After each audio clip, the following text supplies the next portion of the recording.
It's Figuarts time, it's Figuarts time. Figuarts time, yeah! With 2013 ushering in Zyuranger figures like the Tyranno and Dragon Rangers, it would be a travesty if Bandai didn't continue to fill out the team. And next on the chopping block, May the Pink Hold up! This isn't the Japanese release. Bandai has been in part working with US distributor Bluefin to celebrate Mighty Morphin Power Rangers' 20th anniversary by releasing the Figuarts stateside with revamped English packaging. I jumped the gun when she was released, not knowing by paying a premium and finding a seller, I could get my mitts on the Tamashii web shop exclusive Japanese release. Boysenberries! The box is in the same shape and style as previous Sentai Figuarts, with the opened window display and photo of the figure beside the actual product. This being the US release, we have the MMPR logo with the nice anniversary tagline beneath, and Pink Ranger running down the side of the window. I really like the side of the box because the text is perforated in metallic blue, and I love it!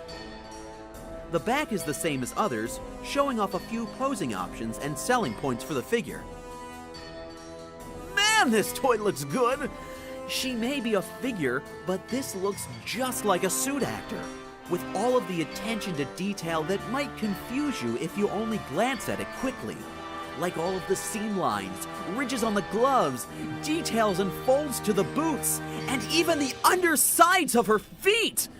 And that gorgeous, gorgeous helmet. While the costume is done in a flat coat of paint, the head receives a glossy application, giving that look of a fabric costume and whatever the helmet is made of.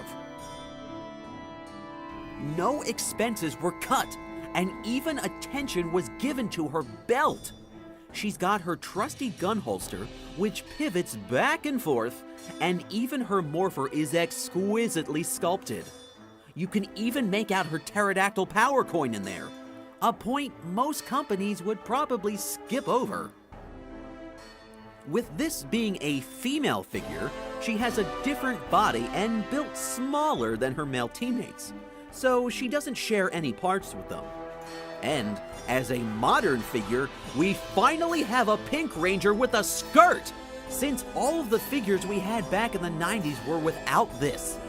It's made of a thin, pliable plastic and doesn't get in the way of posing because of the slits given to the side. The articulation is no different than any other Zyuranger or MMPR Figuarts before it, which includes great movements in the head, ball shoulders, double elbows, ball wrists, ab rocker, waist, those extendable hips, double knees, ball ankles, and toes. I'm saying it now. I think she poses better than any of her male counterparts. Maybe that's due in part to her smaller build and thinner pieces. Or maybe I'm just talking out of my rear end. She comes packaged with a pair of fists in the box, but you didn't expect these to be her only option. Not at all! In addition to these, she is issued 3 other pairs of hands. Kind of sparse for a Figuarts. There are 3 different hands for holding weapons, 2 open hands, and 1 specialty hand which is molded with her arrow in it. Closer inspection reveals it's 2 pieces. The hand and the end of the arrow are one, while the shaft and tip are separate. However, they are permanently fixed and not meant to be removed. To switch hands, pop them off at the wrists and replace. Since this figure is smaller, so are the wrist pegs, so I advise you to be very cautious when swapping so you don't potentially break them. I said her hands can hold weapons, which she does come with, but she doesn't have much. 3, in fact. For her holster, she gets a collapsed thunderstick, which fits snugly in there or can be held in any of her weapon-holding hands. She doesn't come with one in gun mode, and I'm kind of perplexed why she doesn't. It would seem like a logical inclusion, but no! Next up is a Ranger Slinger, only adding insult to injury because it's the combined version of the gun mode Thunderstick and Thunder Slinger. Still looks cool though, with plenty of intricate details and paint apps. Lastly is her power bow! You didn't think we'd get an arrow without a bow, did you? Not too much to it other than all the small paint apps, but it looks really good. The pink line work on the underside is a nice touch, and great to get a bow with painted details after almost 20 years! Here's where I take issue with the bow. Actually, the hands. The plastic is on the stiff side, and the grip is molded too tight to easily get a hold on the bow. It takes a lot of effort on my part, and I'm afraid if I do this too often, I risk breaking the weapon. So once I get the hand on, it's staying on. In many of my reviews, I usually bring up that small shoulder piece to hide the mechanics of the figure's shoulder articulation. Pink is no different. Her piece is much smaller due to her build. That said, it doesn't get in the way as much as others, giving her better movement, and doesn't flop around.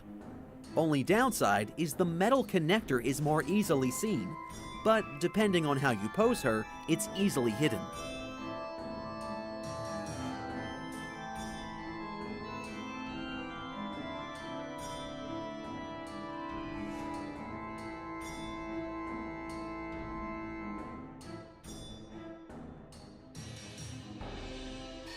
With the Pink Ranger, the Zyuranger team is half completed.